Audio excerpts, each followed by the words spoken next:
প্রেমের নীলকাব্য পর্ব সংখ্যা ৪ লিখেছেন নওরিন কবির তিশা। আকাশে আজ ফাল্গুনী আবির ছড়িয়ে পড়েছে।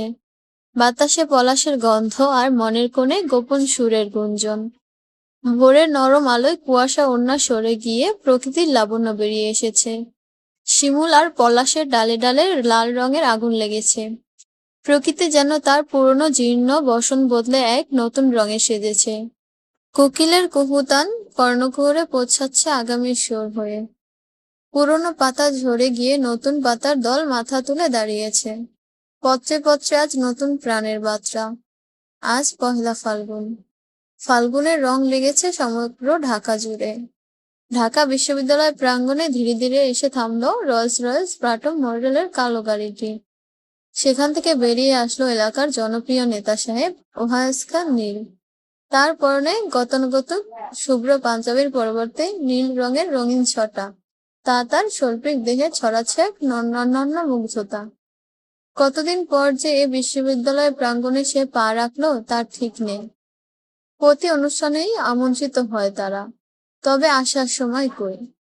বিশেষ অনুষ্ঠানাদি ব্যতীত কোথাও যাওয়া হয় না তার। কিন্তু আজকের এই আসাটার কারণ সম্পূর্ণ ভিন্ন। লোকচক্ষে তাদের প্রিয় নেতা এসেছে, তাদের আমন্ত্রণে। তবে নীল জানে সে এসেছে শুধুমাত্র সেই মহিষিনীর খোঁজে। এজন্যই আসার ব্যাপারে আগাম কোনো বার্তা সে পাঠায়নি। যদি তার আসার কথা জানতে পেরে সেই মেয়েটি না আসে, তাই এমন হুট করে আজ হাজির হয়েছে সে এখানে। গাড়ি থেকে নেমে অতি সাধারণ লোকের মতোই সে হেঁটে প্রবেশ করছিল বিশ্ববিদ্যালয়ের বকুল তলার দিকে। আজ তার সঙ্গে একটা বডিগার্ডও নেই। সম্পূর্ণ সাধারণ স্বাভাবিক কয়েকজনের মতো এসেছে সে। সে যখন প্রায় এগোচ্ছে, ঠিক তখনই পেছন থেকে দ্রুত ছুটে আসা কারো সাথে ধাক্কা লাগলো তার। নীল দ্রুত পিছন ঘুরে দেখল, উচ্চতায় তার কাঁধসম এক রমণী সুদীর্ঘ অগ্নি পল্লব দৃষ্টি ডাগর ডাগর চক্ষু মেলে চেয়ে আছে তার দিকে। রমণীটির সৌন্দর্য যেন সৌন্দর্যের সংজ্ঞাকে বদলে দিচ্ছে। এতটাই আবেদনময়ী লাগছে তাকে। তবে নীলের মনে হচ্ছে সে আগেও কোথাও এই মেয়েটিকে দেখেছে। সে যখন তীক্ষ্ণ দৃষ্টিতে মেয়েটিকে বিশ্লেষণ করতে ব্যস্ত, ঠিক তখনই মেয়েটি বলে উঠল, sorry sorry, I am really sorry. আসলে আমি একটু তাড়াহুড়ে আছি তো, এজন্য আপনাকে দেখতে পাইনি। I am really sorry for that. কথাগুলো এক নিঃশ্বাসেই বলেই রেশমি চুড়ি আবৃত হাতের পরনের শাড়িটি উঁচু করে সে দৌড় লাগালো বকুলতলার উদ্দেশ্যে। নীল তখনও চেয়ে আছে রমণীটির পানে, তার ফর্সা দেহটা আবৃত লাল পেরে বাসন্তী রঙা শাড়িতে। তবে অতি আশ্চর্যের বিষয় হলো রমণীটির চুল। সুদীর্ঘ কেশরাজ্যের অধিকারিণী সে। নীল আগে কখনো এত লম্বা চুল দেখেনি। খুব বর্জর মুন্নির চুলগুলো, তাও তো কোমর সম। তবে রমণীটির চুল হাঁটু থেকেও 2 ইঞ্চি নিচু ছুঁইছে। রমণীটির দৃষ্টির আড়ালে চলে যেতেই ধ্যান ভাঙল নীলের। এতক্ষণে এমন বোকা দৃষ্টি মেলে চেয়ে থাকার জন্য নিজেকে হাজারটা ভর্ৎসনা জানালো সে। অতঃপর পা বাড়ালো বকুলতলার উদ্দেশ্যে। বকুলতলা প্রাঙ্গণ আজ যেন এক নতুন রূপে সেজে উঠেছে। পলাশ আর শিমুলের স্নিগ্ধ রং তার চারিধারে ছড়িয়ে আছে অপার্থিব মুগ্ধতা নিয়ে। গাছের শাখায় শাখায় নবকিশলয়ের উকি ঝুঁকি। আর এই রঙের উৎসব নবীন প্রাণরা যেন এক অনির্বচনীয় সুরে মেতেছে। সাধারণত পহেলা ফাল্গুন, পহেলা বৈশাখ এ ধরনের অনুষ্ঠানগুলো বকুলতলাতেই আয়োজিত হয়। কোনো বিষয় জমকালো ভাবে নয়, তবে এক অনবদ্য সৌন্দর্যের ঝলকানি নিয়ে প্রতিটি নবপ্রাণ জেগে উঠেছে নবদিনের উচ্ছ্বাসে। আজও তার ব্যতিক্রম নয়। বকুলতলাতেই আয়োজিত হয়েছে ফাল্গুন অনুষ্ঠানের, তবে একটু অন্যরকম আঙ্গিকে। উন্মত্ত জনসূত্রের জন্য আসনের পাশাপাশি আসন সজ্জিত হয়েছে সকল শিক্ষকের জন্য। মঞ্চের ঠিক বিপরীত ধারে বসে আছে শিক্ষকবৃন্দ। কিছুক্ষণের মধ্যেই শুরু হবে উন্মোদনী নৃত্য। শিক্ষকদের সঙ্গে সঙ্গে ব্যাপক পুলকিত দৃষ্টি মেলে চেয়ে আছে উপস্থিত জনশ্রোতা। নীল এগিয়ে গেল ভার্সিটির প্রিন্সিপালদের সাথে দেখা করার উদ্দেশ্যে। এদিকে নীলকে দেখে ব্যস্ত হয়ে পড়ল সকলে। নৃত্যশিল্পীরা তখনও রিহার্সাল রুমে। বাকি সকলে নীলকে দেখে এক প্রকার অবাক হয়ে ব্যস্ত হয়ে পড়েছে তার আসনের জন্য। নীল সবাইকে শান্ত হয়ে উপস্থিত সাধারণ জনগণের মতোই একটা সাধারণ চেয়ারে বসল। উপস্থিত সকল ছাত্ররা তার পাশে একজোট হয়ে দাঁড়িয়ে গেল। কেউ বা মুগ্ধ দৃষ্টিতে চেয়ে রইল তার পানে। এটাই তো তাদের নেতার বিশেষত্ব, যে কোনো জায়গায় যে কোনো মানুষের সাথে সহজে মিশে যান তিনি। তবে বসার আগে সে প্রিন্সিপালদের সাথে একান্তে একটু কথা বলতে চাইল। প্রিন্সিপাল সামান্য হেসে মাথা নেড়ে সম্মতি জানালো। মুহূর্ত কয়েকের মাঝে শুরু হলো উন্মাদনী নৃত্য। বেজে উঠল ফাল্গুনের এক অতি পরিচিত গান, ফাগুনেরও মোহনায়, ফাগুনেরও মোহনায় মন মাতানো মহুয়ায়, রঙ্গিনী বিহুর নিশা কোন আকাশে নিয়ে যায়, ফাগুনেরও মোহনায়। শুরু হলো এক ঝাঁক রমণীর এক অনবদ্য নৃত্য পরিবেশনা।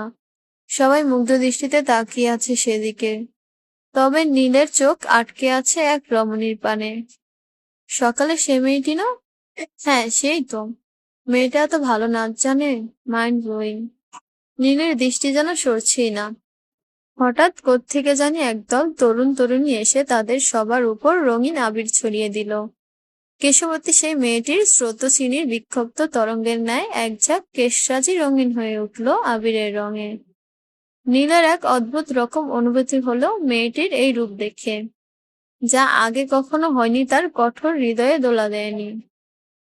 নাচ শেষে মঞ্চ থেকে নেমে তিহু নিজের বিক্ষিপ্ত কেশরাজিকে যখন বাঁধনে আনতে আর তার উপর ছড়িয়ে থাকা আবিরগুলোকে সরাতে ব্যস্ত, ঠিক তখনই ভার্সিটির একজন স্টাফ এসে বলল, তিহু, তিহু, কিছু বলবেন আন্টি?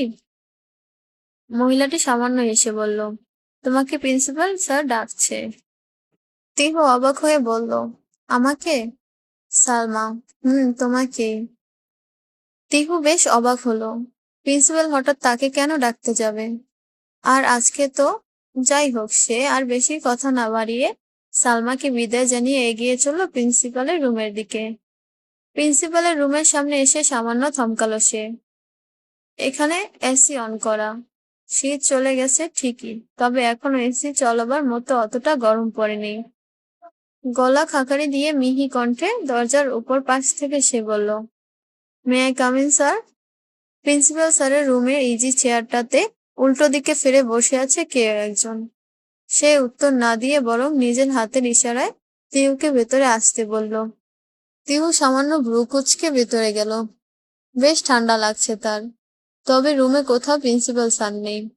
সে একবার আশপাশটা ভালো করে তাকালো, কিন্তু কোথাও নেই তিনি। আর চেয়ারে বসা মানবটাও সে তখন থেকে উল্টো দিকে ফিরে বসে আছেন। তিহুর এবার মেজাজ খারাপ হতে শুরু করলো। কথা বলবে না তাহলে ডেকেছে কেন? সে গমগম কণ্ঠে কিছু বলার আগেই অপর পাশ থেকে একটা তীক্ষ্ণ কণ্ঠস্বর ভেসে এলো, ইন্ট্রোডিউস ইউরসেলফ। তিহু ভ্রু কুঁচকে বলল, কি? অপর পাশে থাকা আগন্তুকটি বলল, ইংরেজি বোঝো না? ওকে ফাইন, তোমার পরিচয় দাও। নাম কি তোমার? তিহুর মেজাজ এবার সত্যি সত্যি খারাপ হতে শুরু করলো। সে ইংরেজি কেন বুঝতে পারবে না? সে তো ওই লোকটার হয়তো প্রশ্ন কি বলেছিল সেটা জানতে চেয়েছে, কিন্তু এই লোকটা কি কৌশলে তাকে অপমান করলো? এমনিতেই ঠান্ডা হাওয়ায় শীত শীত করছে তার উপর এই লোকের এমন কথায় রাগে শরীর রিড়ি করে উঠল তার। দাঁতে দাঁত চেপে সে বলল, আমি কেন ইংরেজি বুঝতে যাব না? হ্যাঁ, I know English very well, কিন্তু আপনি এটা বলুন, আমি কেন আপনাকে আমার পরিচয় দিতে যাব? আগন্তুক লোকটা ফের থমথমে কণ্ঠে বলল, কারণ আমি জানতে চাই। তিহু মুখ বাঁকিয়ে তার কথা বিকৃত করে বলল, কারণ আমি জানতে চাই। আপনি জানতে চাইলে কি আমার পরিচয় আপনাকে দিতে হবে? আগন্তুকটি, অফকোর্স। তিহু, কেন? আপনার কে বে?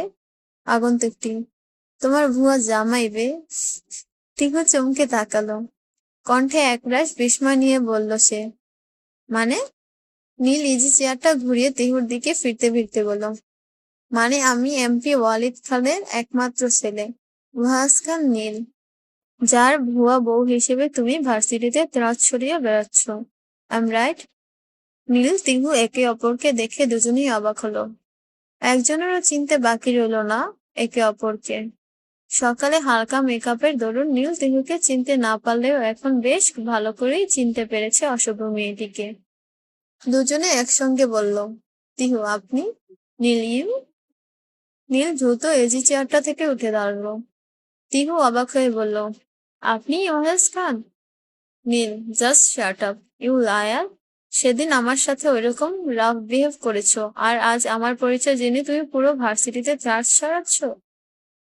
তিহু একটা শুকনো ঢুক গিলল। এবার কি হবে?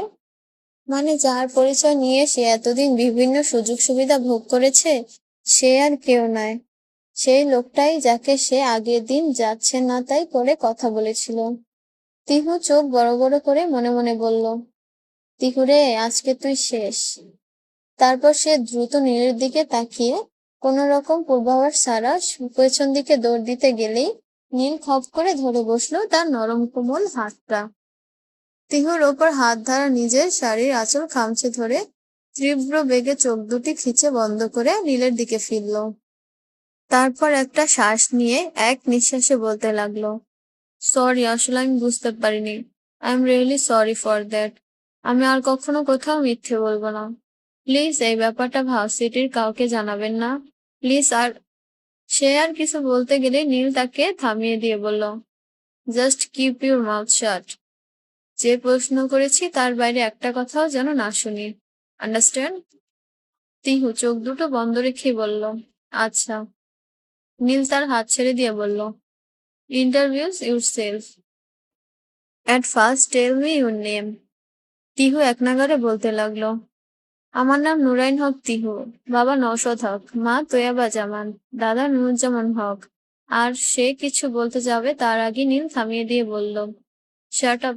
আমি শুধু তোমার নাম জানতে চেয়েছি, তোমার 14 গোষ্ঠীর বায়োডাটা না। তিহু, শুনছেন তো আমার নাম, তাহলে এবার আমি যাই? নীল, শুনলাম, Nurain. Interesting, I like it. Tihu, তাহলে এবার আমি যাই? নীল তার দিকে এগিয়ে আস্তে আস্তে বলল, যাবেই তো, কিন্তু আমার নামে যে মিথ্যে ঘটনা ঘটিয়েছ, তার শাস্তির কি হবে? নীলের এমন কাছাকাছি এগিয়ে আসায় ভীতু তিহু 2 কদম পিছিয়ে গেল। ভয়ে ভয়ে বলল, মানে? নীল, মানে? নীল এগোচ্ছে, ভীতু তিহু পিছুচ্ছে। হঠাৎই কংক্রিটের দেয়ালের সাথে সজোরে ধাক্কা লাগলো তার। পিঠে ধরুন ব্যথা লাগছে। তার গোলাপি অধরজোড়া কচি কিশলয়ের ন্যায় কেঁপে ওঠে। তবে নীল স্থির নেই, সে এগিয়ে চলছে। হঠাৎ যখন তাদের মধ্যে আর কয়েক মাত্র ইঞ্চির ব্যবধান, তখন নীল ঝুঁকতে শুরু করলো। তিহু জোরে এক নিঃশ্বাস নিয়ে শার্ট আটকে চোখ বন্ধ করে দাঁড়িয়ে থাকলো। কি করবে বুঝতে পারছে না সে। ভয়ে আর রুমে চলমান শীতালয়ে শরীর আড়ষ্ট হয়ে আসছে তার। হঠাৎই নীল একদম ঝুঁকে তিহুর কানে কানে ফিসফিসিয়ে বলল, এর কি শাস্তি দেওয়া উচিত? Any idea? তিহু দ্রুত বেগে মাথা নাড়িয়ে বলল, না। নীল বাঁকা হেসে বলল, বাট আই নো। তিহু জিজ্ঞাস্য দৃষ্টিতে তাকালো তার দিকে। তা দেখে নীল আলতো হেসে হাতের চুলগুলো পিছনের দিকে ঠেলে দিয়ে মুখটা একেবারে তার কানের পিছনে নিয়ে গিয়ে বলল, মিথ্যেটাকে সত্যি করা।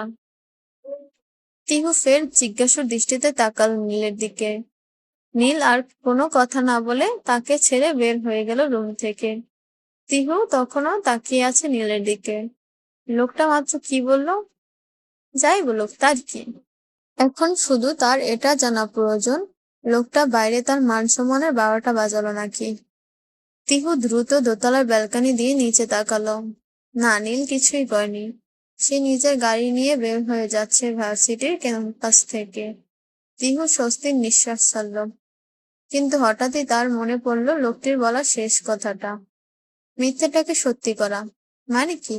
ফের চিন্তার রাজ্যে পাড়ি জমালো তিহু।